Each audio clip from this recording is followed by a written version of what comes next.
Hello, hello, hello, everyone. I am excited to talk today about the 5 mindset principles of successful leaders. So, if you are here, please drop a note.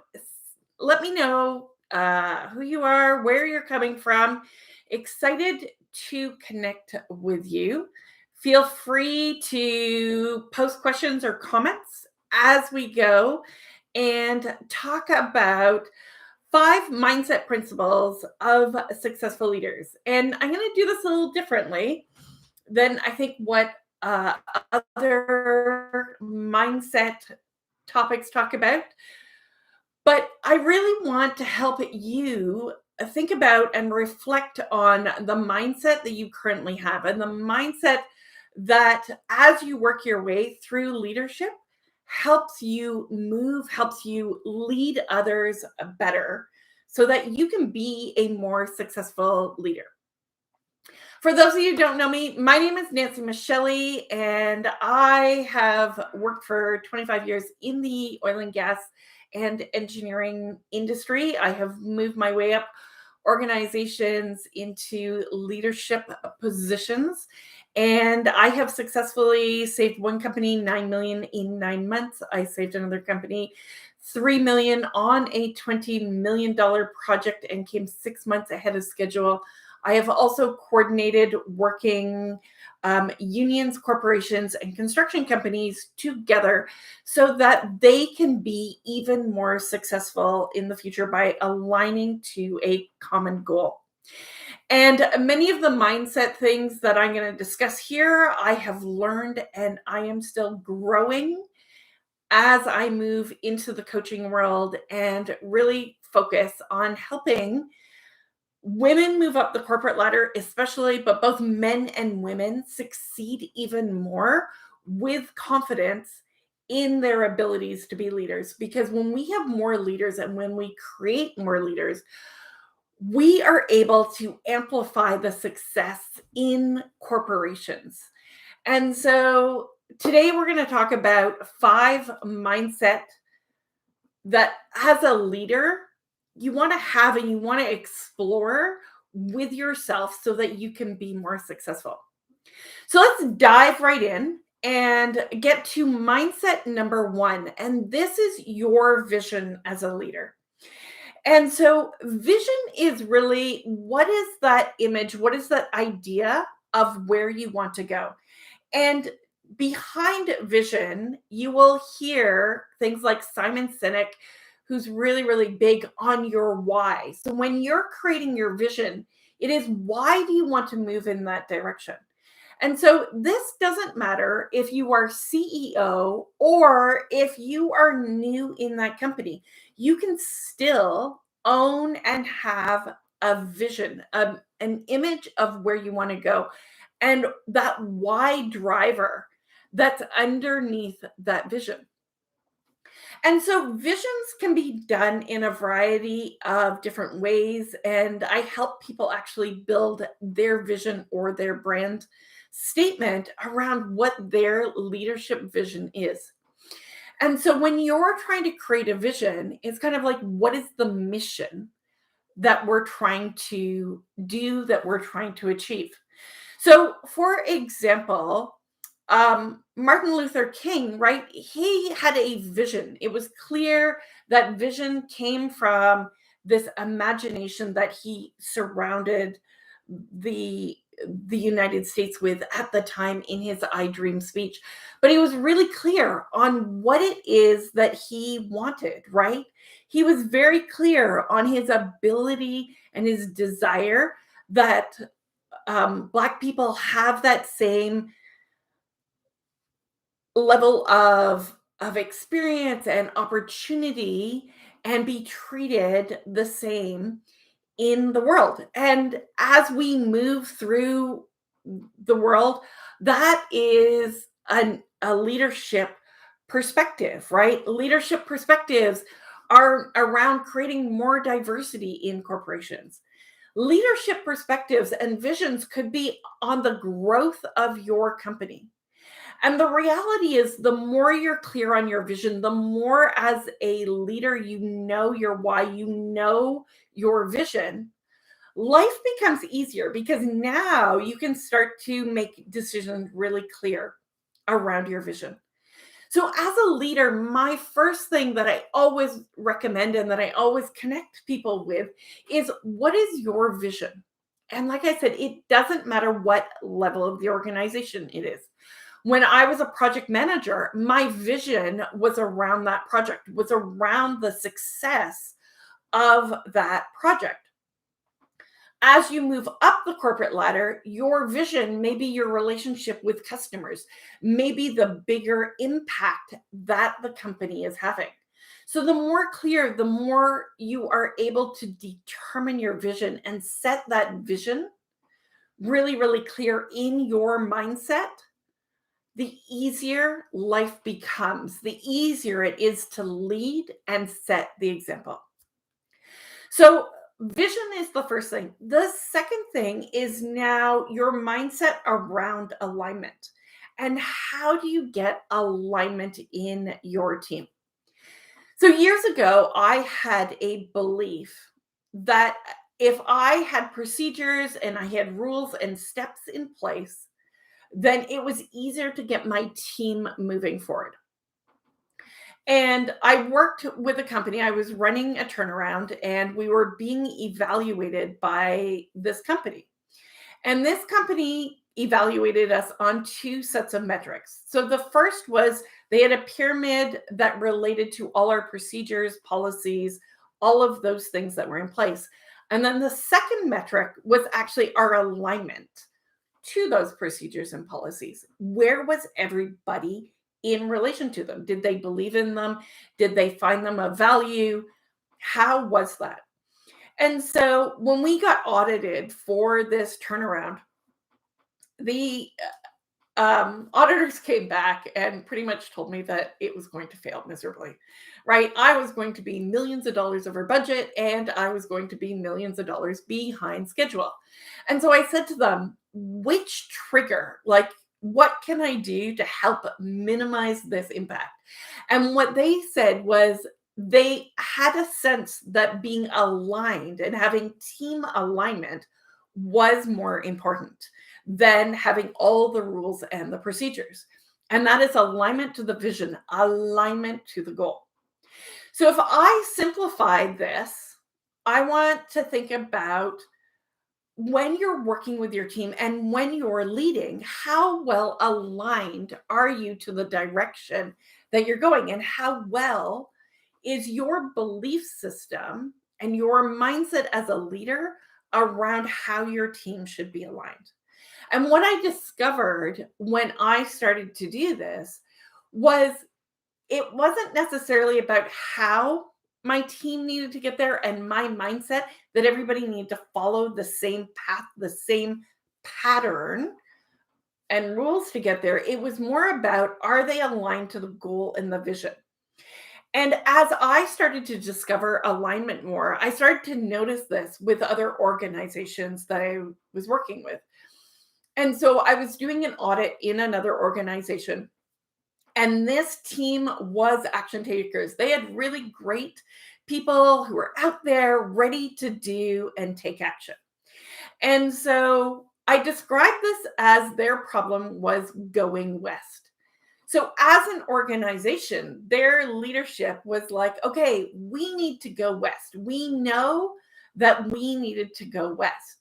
But the problem was the vision being not clear, that the organization's alignment to it struggled. So, for example, some people decided when they were going west, they're going to go to essentially Vancouver. And other people were like, oh, west means going um, to LA. And so now you've got your team diverging because they really don't understand that vision.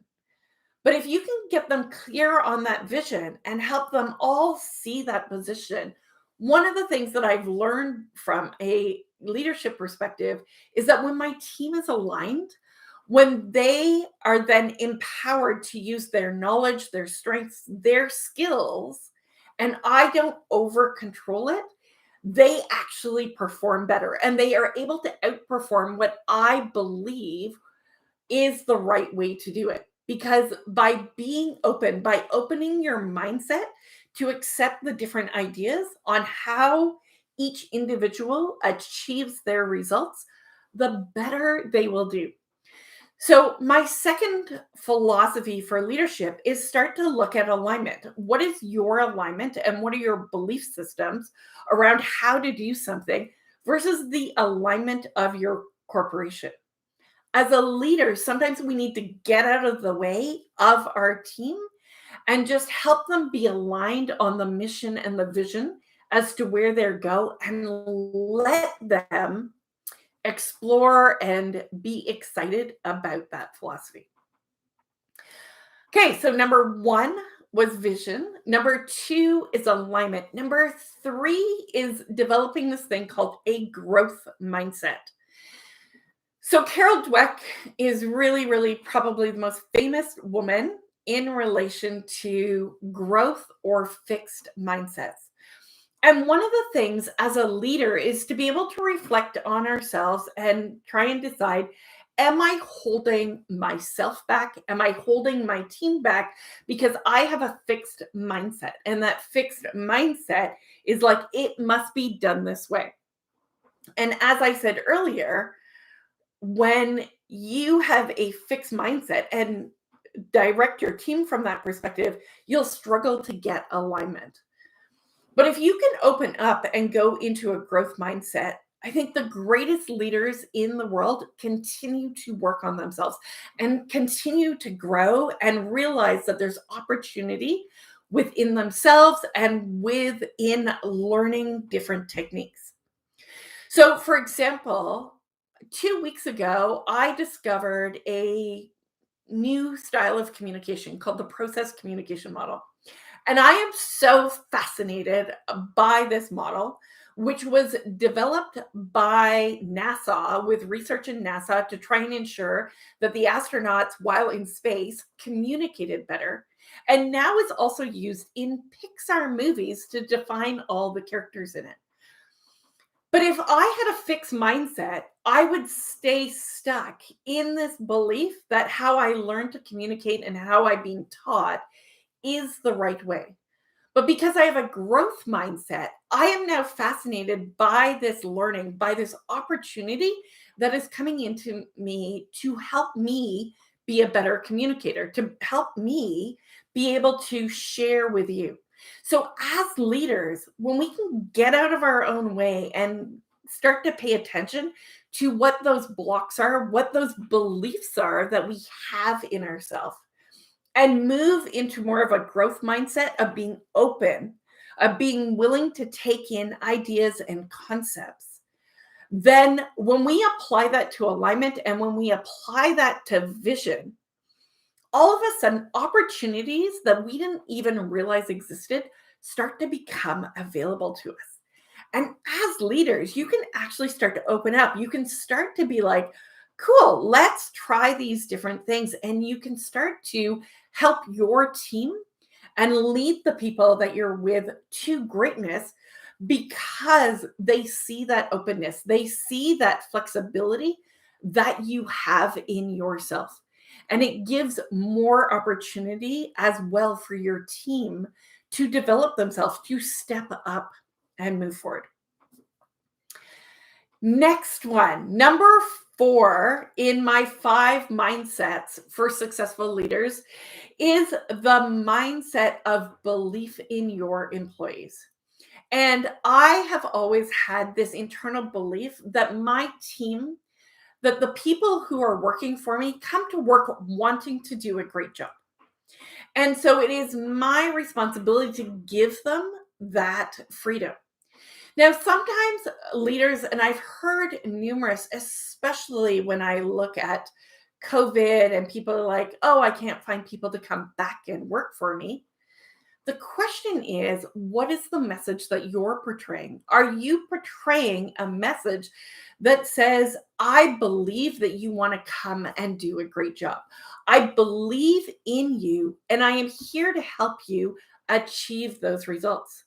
Too often, I see leaders over and over again make derogatory remarks, sometimes about their employees, because they think that they're not there and they're not committed. And the reality is, if an employee is not there and not committed, then it's probably because they're in the wrong job. It is probably because it's not necessarily a good fit for them, or that there are so many roadblocks and so many beliefs about the company that's causing them psychological stress that they're unable to show up and perform really well. And how many times as a leader have you even shown up where you are exhausted, where maybe stuff is coming in from your clients and the requests are overloaded and unreasonable? I've been talking to a friend of mine who is working in a role leading a team within a company.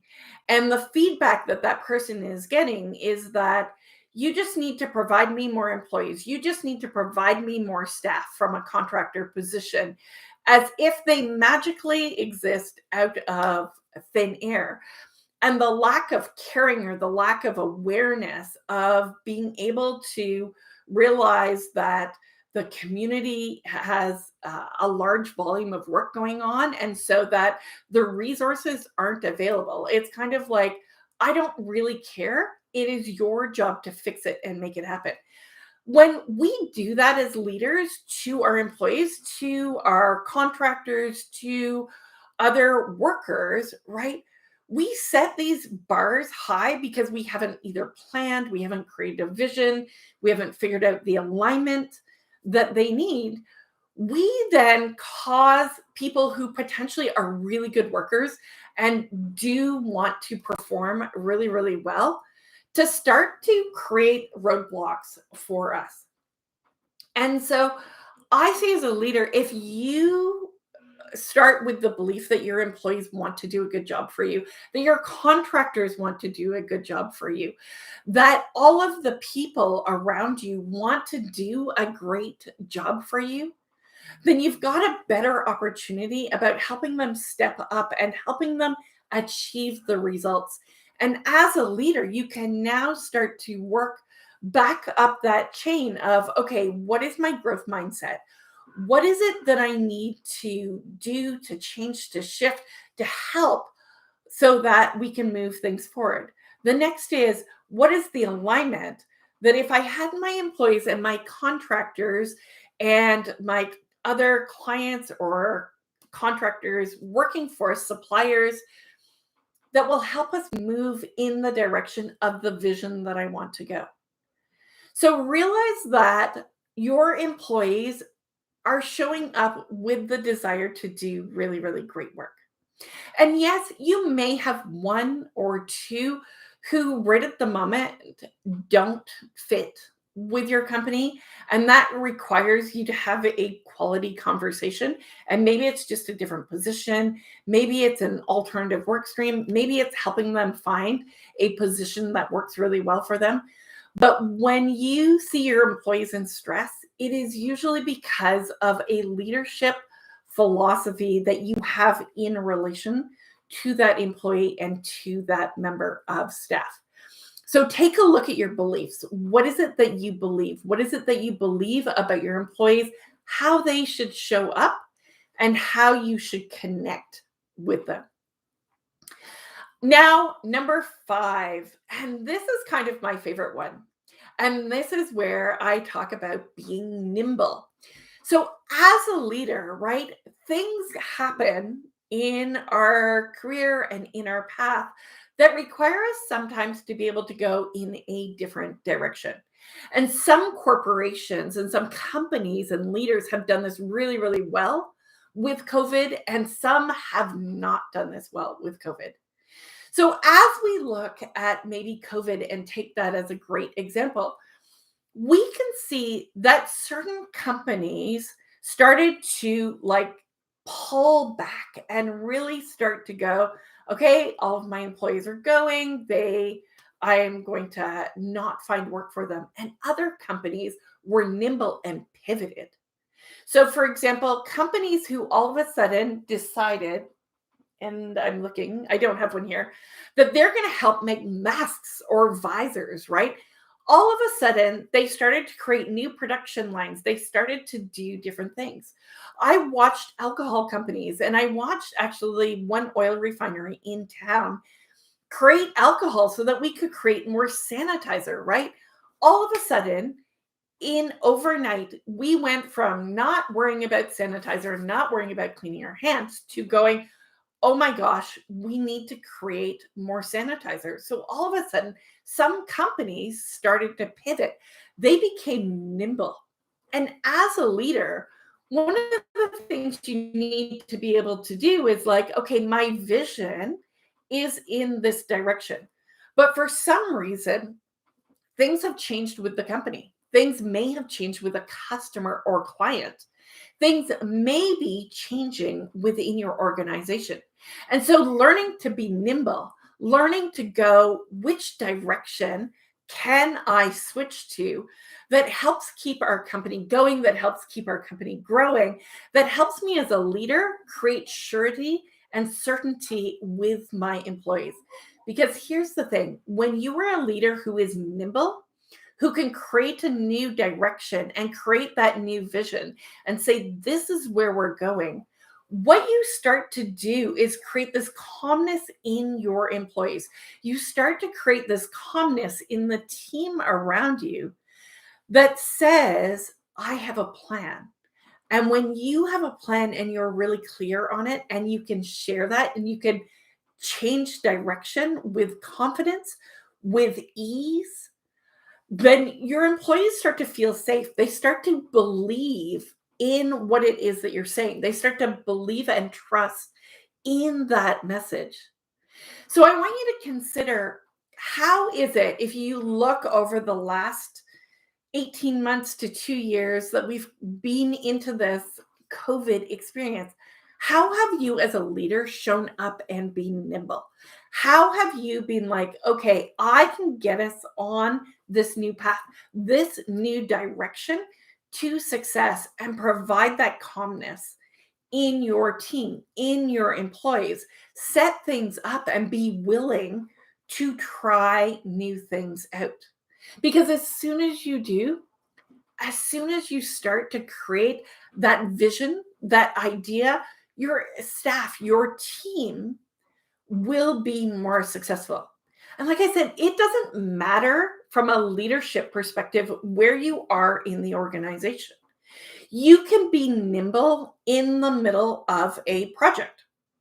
So if I go back to that turnaround that I ran years ago, like it's a long time ago now, one of the things that was happening as we were heading into that turnaround, and I would not recommend any company to ever do this, is that our maintenance organization was up for a contract renewal and it was being bid out.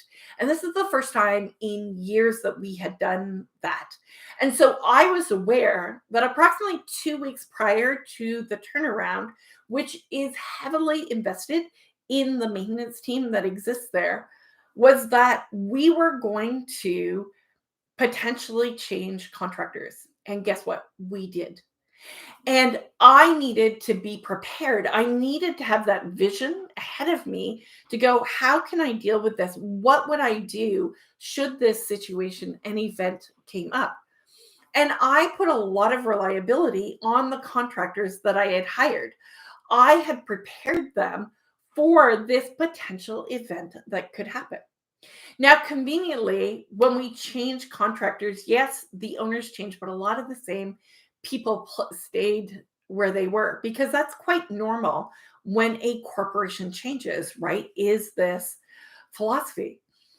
But what happens is I needed to keep them all aligned and I needed to create that alignment. So if I go back to that turnaround that I talked to you about at the start. So I had a vision that we're going to come in on budget, on time, on with a great safety record. And I had an auditor saying, you are going to not hit those targets, probably with the safety perspective.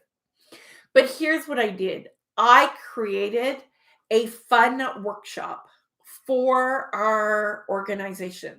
And I pulled all of the people together, whether they were safety, whether they were contractors, whether they were our operations staff, and pulled them into a workshop where we became aligned. We became one team to do the work.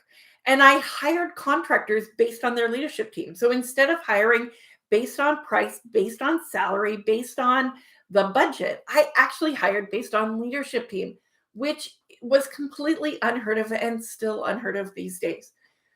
But that leadership team and myself, we shared the same vision. We shared that same vision and had a great alignment among all the union contractors who were working for us, which was incredible. We created fun because I believed in those people. I had no background or knowledge in how to run a turnaround, so I need to believe in my team.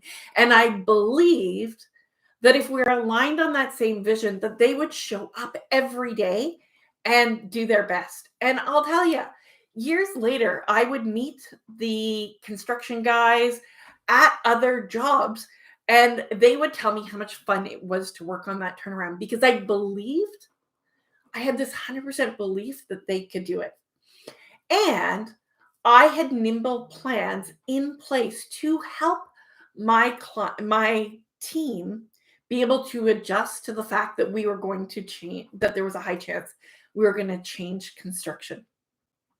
In the end, that was my project that I came 5 million under budget on. And earlier that year, running another turnaround, it was 4 million. So that was my 9 million in 9 months. We were able to also achieve that project on time, which is really, really incredible. But why did we do that? Because we were able to achieve the balance of what great leaders do. So I'm hoping this was really helpful for you. I am so excited that you took time to join and learn about my philosophy on the 5 mindsets that a leader should have. So we'll just refresh those quickly. One is you need to have a clear vision. As a leader, you need to know your why and you need to clearly understand your vision. 2, you need to be able to share that vision and have a mindset that your team and you can become aligned together. 3, you want to have a growth mindset. So help build the growth in it and be willing to learn and develop yourself so that you don't get stuck by the roadblocks and stories that you put in your place. 4 is huge belief in your people. When you have a mindset that your employees, your team, and all those around you want to be successful, you will be successful. And 5 is be nimble. The more you can adjust, it will help you. Now, before I go, I just want to share with you a new program that I am launching, and it is called Amplify Your Leadership. And I am offering opportunity to do a free coaching with anybody who wants to amplify their leadership and consider moving into this 4-month program where I will be working with you to help move you up the corporate ladder, set you in that leadership position. So there will be a link below once YouTube all settles down with how you can get a free laser coaching session to learn how to amplify your leadership. And if you want to join and grow in leadership, I encourage you and implore you to really spend time getting to know and move into that growth perspective, starting to create that vision. And in Amplify, I really work to help you learn to be a better communicator so that you can communicate your message, your mission with ease, and set your team up for success. So click the link below. And if you thought this video was useful, please put a like. I would appreciate it.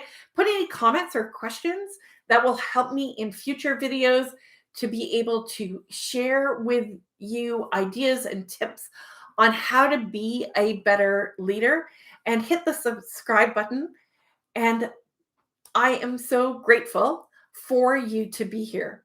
Because when corporations have more leadership and greater leadership in their organization, corporations are more successful. And when women and all of our different genders and races and creeds move up the organizational ladder, corporations have proven that they have greater success with diverse teams.